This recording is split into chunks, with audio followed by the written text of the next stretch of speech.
이제 다 함께 기도드리심으로 12월 9일 수요 예배를 주님 앞에서 드리도록 하겠습니다.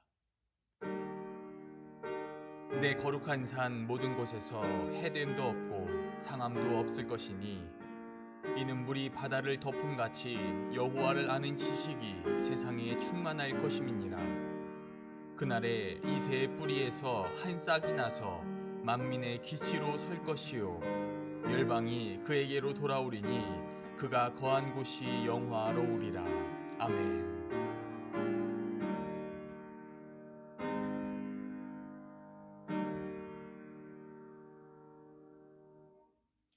다 함께 찬송가 252장 부르시겠습니다.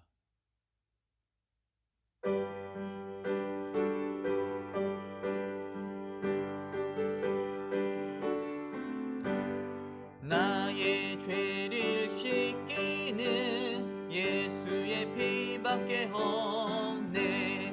다시 정케하기도 예수의 피밖에 없네. 예수의 흘린 피 날 희게 하오니 귀하고 귀하다. 예수의 피밖에 없네.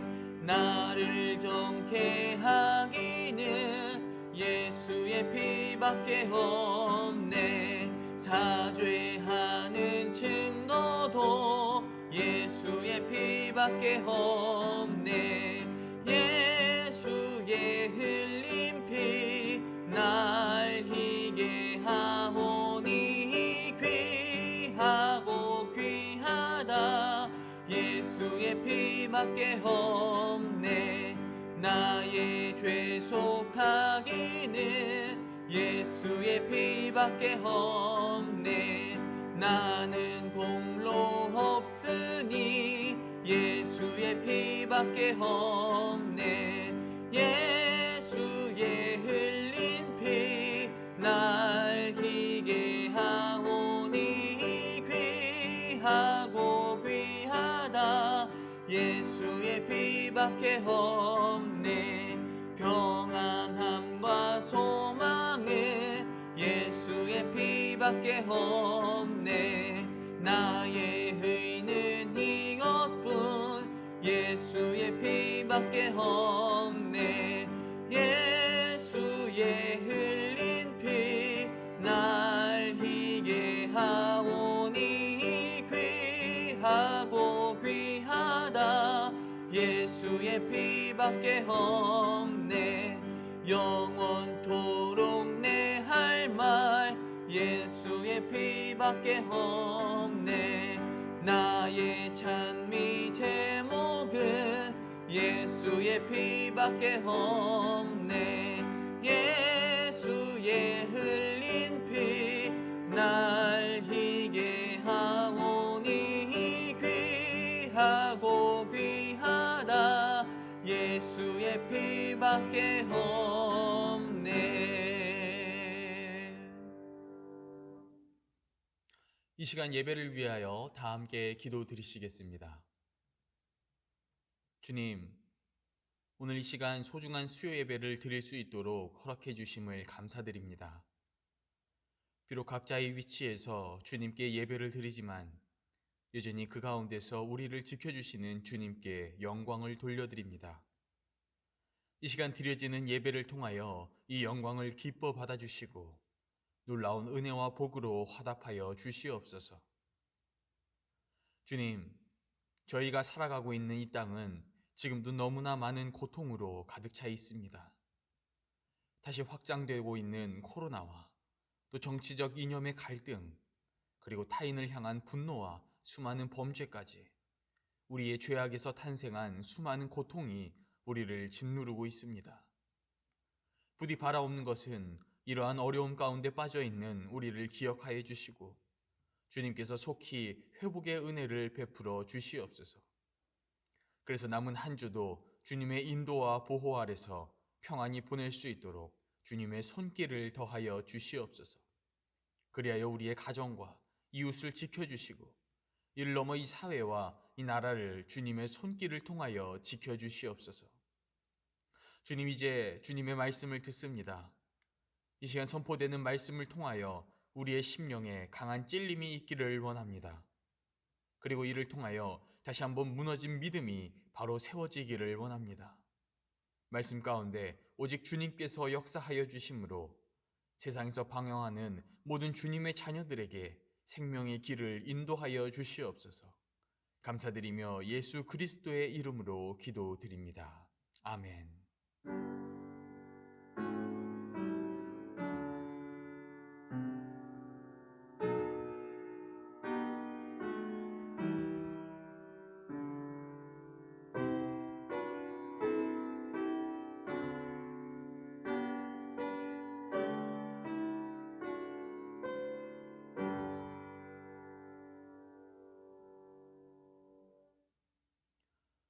다음은 성경 봉독입니다. 이 시간 보실 하나님의 말씀은 열왕기하 8장 7절부터 15절까지의 말씀입니다. 엘리사가 다메섹에 갔을 때에 아람 왕 베나닷이 병들었더니 왕에게 들리기를 이르되 하나님의 사람이 여기 이르렀나이다 하니 왕이 하사엘에게 이르되 너는 손에 예물을 가지고 가서 하나님의 사람을 맞이하고 내가 이 병에서 살아나겠는지 그를 통하여 여호와께 물으라. 하사엘이 그를 맞이하러 갈새 다메섹에 모든 좋은 물품으로 예물을 삼아 가지고 낙타 40마리에 싣고 나아가서 그의 앞에 서서 이르되 당신의 아들 아람 왕 베나닷이 나를 당신에게 보내 이르되 나의 이 병이 낫겠나이까 하더이다 하니 엘리사가 이르되 너는 가서 그에게 말하기를 왕이 반드시 나으리라 하라. 그러나 여호와께서 그가 반드시 죽으리라고 내게 알게 하셨느니라 하고 하나님의 사람이 그가 부끄러워하기까지 그의 얼굴을 쏘아보다가 우니 하사엘이 이르되 내 주여 어찌하여 우시나이까 하는지라. 대답하되 내가 이스라엘 자손에게 행할 모든 악을 내가 알미라. 내가 그들의 성에 불을 지르며 장정을 칼로 죽이며 어린 아이를 맺히며 아이벤 부녀를 가르리라 하니 하사엘이 이르되 당신의 개 같은 종이 무엇이기에 이런 큰 일을 행하오리이까 하더라. 엘리사가 대답하되 여호와께서 내가 아람 왕이 될 것을 내게 알게 하셨느니라 하더라. 그가 엘리사를 떠나가서 그의 주인에게 나아가니 왕이 그에게 묻되 엘리사가 내게 무슨 말을 하더냐 하니 대답하되 그가 내게 이르기를 왕이 반드시 살아나시리이다 하더이다 하더라. 그 이튿날에 하사엘이 이불을 물에 적시어 왕의 얼굴에 덮음에 왕이 죽은지라. 그가 대신하여 왕이 되니라. 아멘. 할렐루야. 이 시간 수요 예배를 드리는 여러분을 환영합니다. 오늘 보신 말씀은 아람 국가의 왕인 베나닷과 그의 부하인 하사엘 그리고 선지자 엘리사 사이에서 일어난 사건을 기록하고 있는 장면입니다. 그래서 오늘 본문 속 베나닷 왕은 알 수 없는 불치병으로 인하여 건강이 악화되자 자신의 부하인 하사엘에게 엘리사에게 찾아가 자신의 병이 나을 수 있을지를 물어보도록 명령합니다. 그래서 하사엘은 엘리사를 위하여 좋은 예물을 들고 찾아가 자신의 왕인 베나닷의 병이 나을 수 있을지를 물어봅니다. 그러자 이를 들은 엘리사는 왕의 병이 나을 것이라는 말씀을 하나님께서 전해주셨다고 대답해 줍니다. 그런데 엘리사는 곧이어 한 가지 이해할 수 없는 말을 함께 이어가기 시작합니다. 그것은 왕은 분명히 병이 나을 것이지만 그럼에도 불구하고 결국에는 죽음을 맞이하게 될 것이라는 내용이었습니다. 그러더니 곧이어 엘리사는 하사엘의 얼굴을 보기 시작하면서 갑자기 울기 시작하는 것이 아니겠습니까? 때문에 하사엘은 엘리사에게 갑자기 울기 시작하는 이유를 물어보게 됩니다. 그러자 엘리사는 앞으로 당신이 이스라엘을 어떻게 괴롭힐지를 알게 되었기 때문이었다고 대답합니다. 하지만 이 말을 들은 하사엘은 자신에게 어떻게 그러한 권위가 있겠냐고 대답을 합니다. 그러자 엘리사는 하나님께서 당신이 아람의 새로운 왕이 될 것이라는 내용을 함께 전해주었다고 대답합니다. 그리하여 이러한 모든 내용을 들은 하사엘은 왕에게 돌아와 틀림없이 왕의 건강이 회복될 것이라는 엘리사의 대답을 전해줍니다. 하지만 그 이튿날 하사엘은 담요를 물에 적셔서 자신의 왕인 베나닷을 죽였고 엘리사의 말대로 새로운 아람 왕이 되면서 오늘의 말씀은 끝이 나게 됩니다. 여러분들께서는 오늘의 말씀을 어떻게 보셨습니까?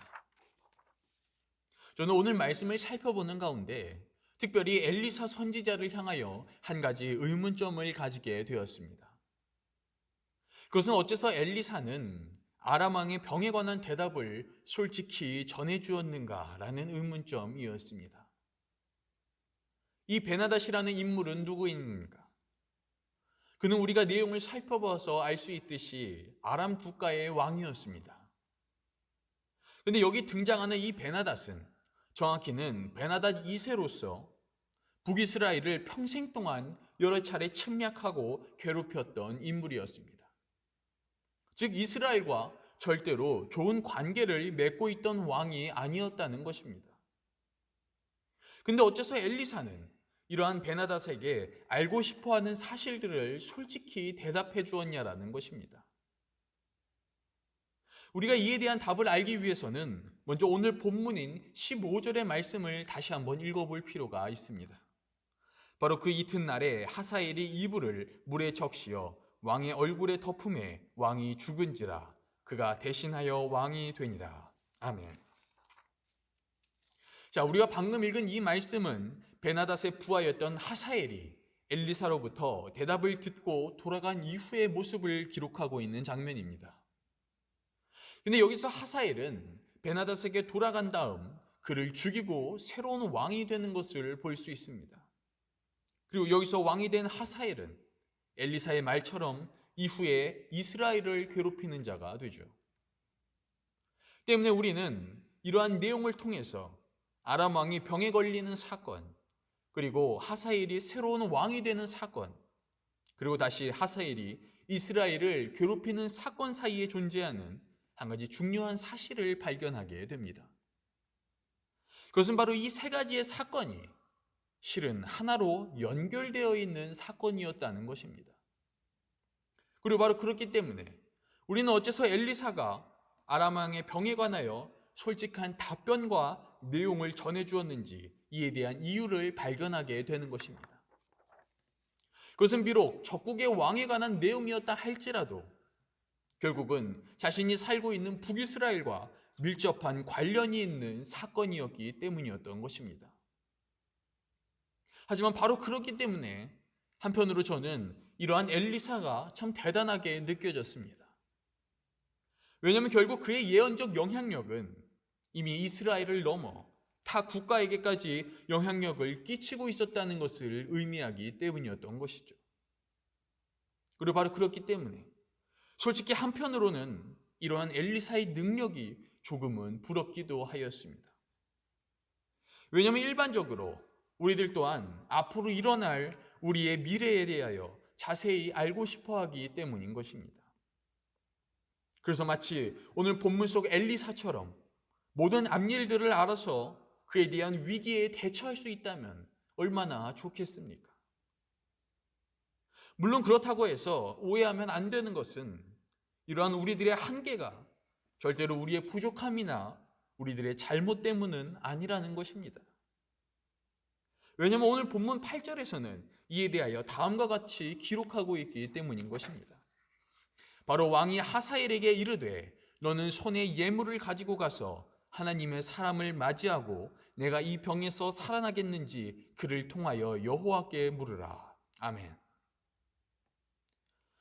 자, 우리는 방금 읽은 이 말씀을 통해서 그토록 크고 강대한 아람 왕조차 결국 아무런 한치의 앞도 내다보지 못하며 자신의 목숨을 물어보는 것이 최선의 노력이었음을 발견하게 됩니다. 즉 결국 이것은 평범한 인간이라면 너무도 당연하게 부딪힐 수밖에 없는 태생적인 한계라는 것입니다. 하지만 바로 그렇기 때문에 저는 이러한 엘리사의 마음이 조금은 궁금해지기 시작하였습니다. 그렇다면 과연 이렇게 시시각각 앞일을 알고 있던 엘리사는 과연 어떠한 마음으로 이러한 미래를 바라보았을까라고 말이죠. 우리가 이에 대한 답을 알기 위해선 먼저 오늘 본문인 11절의 말씀을 다시 한번 읽어볼 필요가 있습니다. 바로 하나님의 사람이 그가 부끄러워하기까지 그의 얼굴을 쏘아보다가 우니. 아멘. 자, 우리가 방금 읽은 이 말씀은 엘리사가 머지않아 이스라엘을 괴롭게 만들 하사엘의 얼굴을 바라보고 있는 장면입니다. 근데 여기서 엘리사는 우리들의 기대나 상상과는 전혀 다른 모습을 보여줍니다. 왜냐하면 미래를 알게 된 엘리사는 곧바로 울기 시작하였기 때문이었던 것이죠. 그렇다면 그 이유는 무엇 때문이었습니까? 오늘 본문 12절에서는 이에 대한 이유를 다음과 같이 기록하고 있습니다. 바로 하사엘이 이르되 내 주여 어찌하여 우시나이까 하는지라.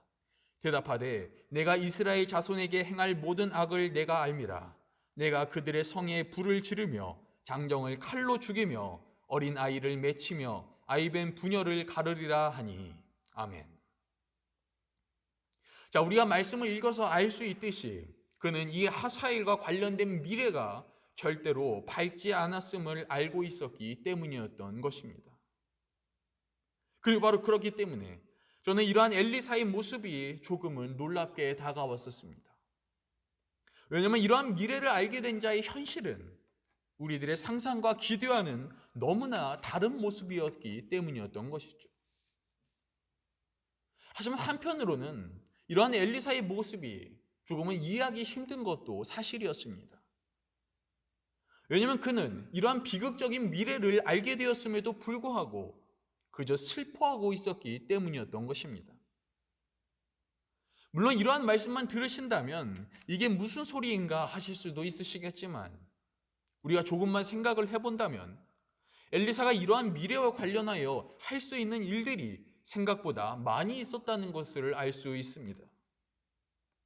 가령 엘리사가 여기서 조금만 다른 마음을 품었다면 그는 아마 자신 앞에 있던 하사엘을 죽이고 이 비극적인 미래를 얼마든지 막을 수도 있었을 것입니다. 하지만 중요한 것은 엘리사는 앞으로 다가올 비극적인 미래를 바꾸기 위해 어떠한 노력도 하지 않았다라는 것입니다. 때문에 저는 의문이었던 것이죠. 바로 그렇다면 어째서 엘리사는 가만히 슬퍼만 하고 있었는가라고 말입니다. 우리가 이에 대한 답을 알기 위해서는 오늘 본문인 10절의 말씀을 다시 한번 읽어볼 필요가 있습니다. 바로 엘리사가 이르되 너는 가서 그에게 말하기를 왕이 반드시 나으리라 하라. 그러나 여호와께서 그가 반드시 죽으리라고 내게 알게 하셨느니라 하고. 아멘. 자, 우리는 방금 읽은 이 말씀 가운데서 앞의 질문의 답과 관련하여 한 가지 중요한 단서를 발견하게 됩니다. 그것은 바로 내게 알게 하셨느니라 라는 표현인 것입니다. 이 10절에서 나오는 알게 하셨느니라는 본래 히브리어 라에서 온 히르아니를 번역한 단어입니다. 그런데 이 단어는 특별히 하나님께서 인간에게 주신 말씀을 인식한다는 의미를 가지고 있기 때문에 파생적으로 다른 의미와 함께 쓰이게 됩니다. 바로 예언 또는 계시의 의미로도 쓰이게 되는 것입니다. 때문에 만일 여기서 엘리사가 하사엘을 죽이게 된다면 이러한 엘리사의 행동은 한 가지 중요한 문제점을 탄생시키게 되는 것입니다. 그것은 그가 이스라엘을 구할지는 몰라도 바로 이러한 하나님의 예언을 통해서 드러난 그 미래와 계획을 부인하는 것이 되어버린다라는 것입니다. 하지만 제가 이러한 말씀을 드린다면 어떤 분들께서는 다음과 같이 대답을 하실 수도 있을 것입니다. 바로 그렇다면 만약 엘리사가 하나님을 향하여 불순종까지 각오하고 이러한 하사엘을 죽인다면 이 비극적인 미래를 바꿀 수도 있지 않았겠느냐라고 말입니다.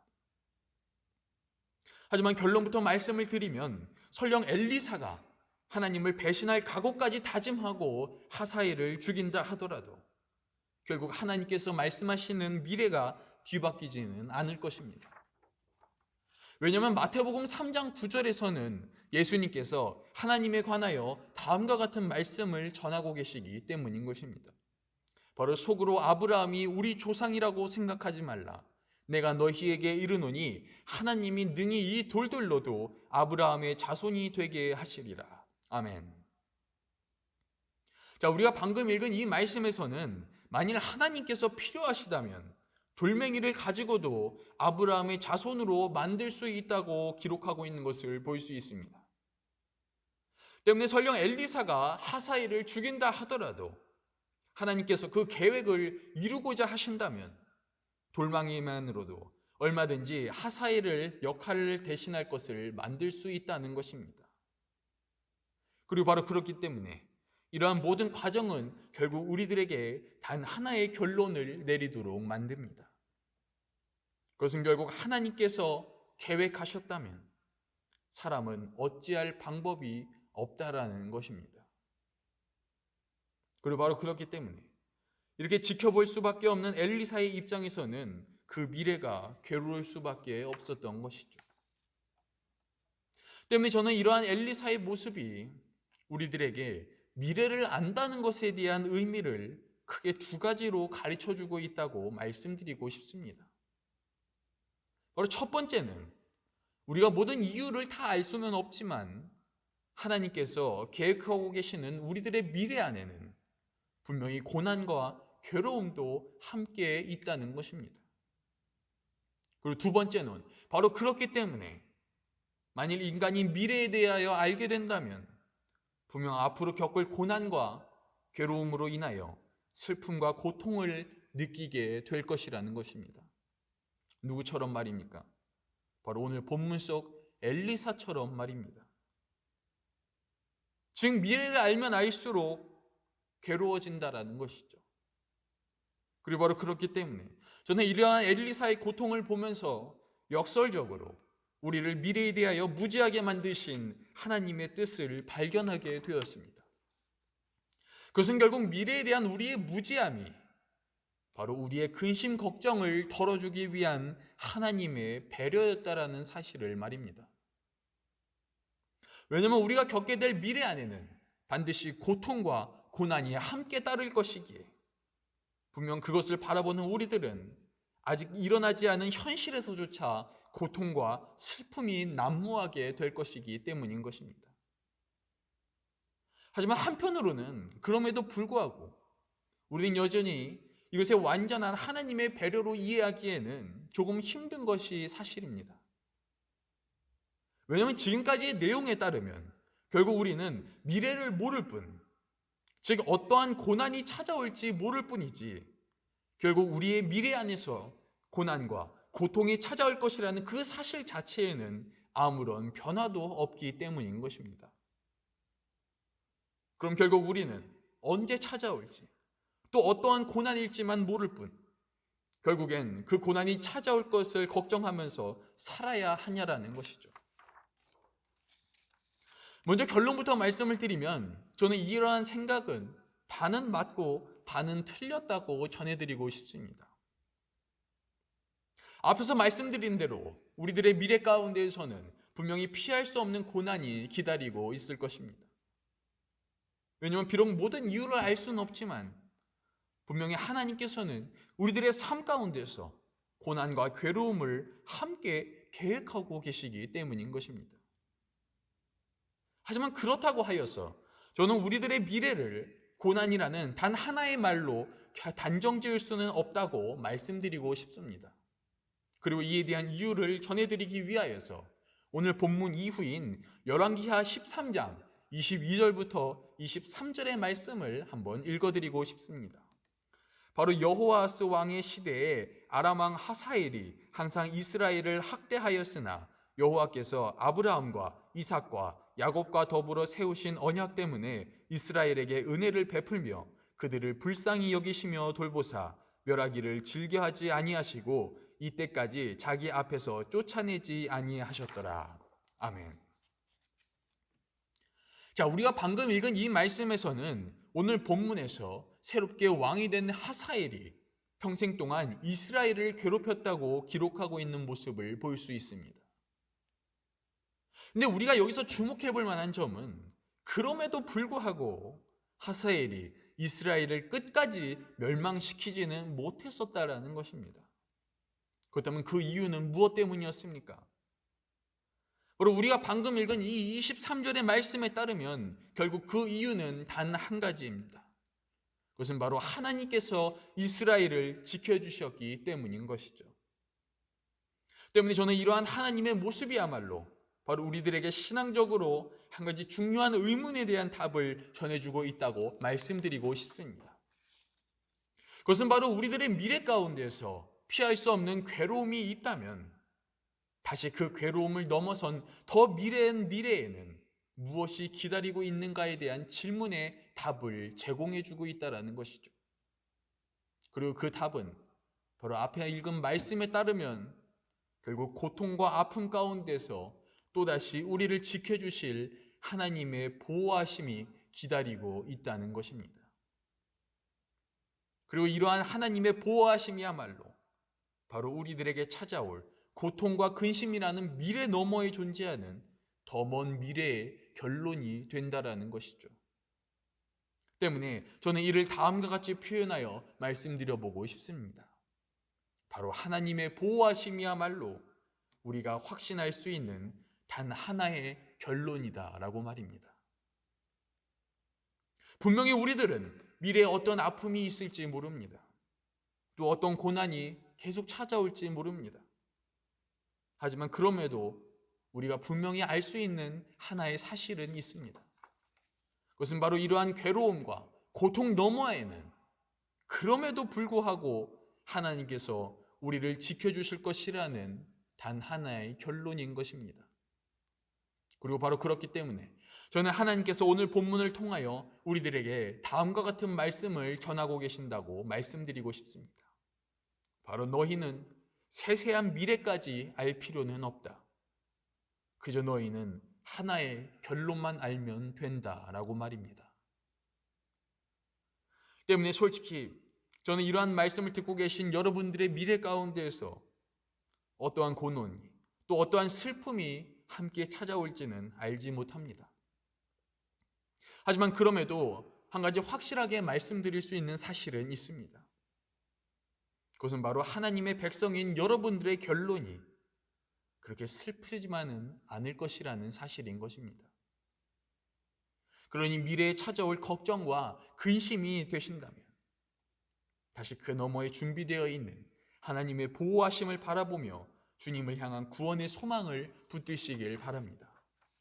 그러면 우리는 반드시 모든 미래의 결론 가운데에서 하나님의 보호하심과 구원하심을 경험하게 될 것입니다.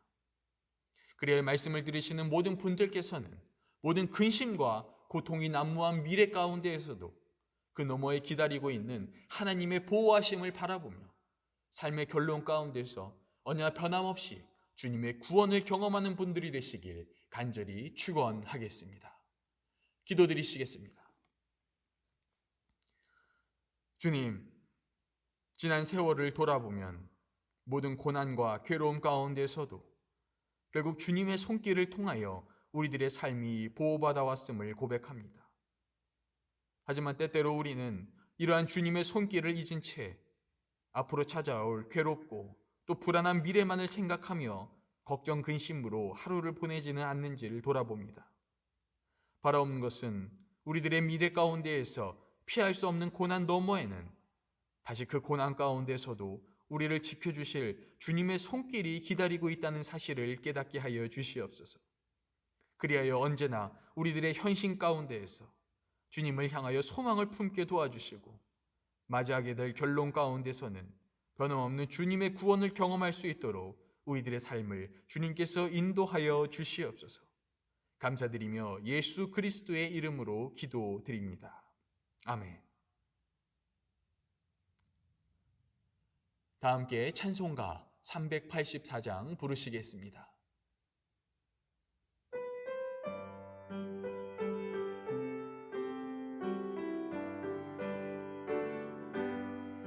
나의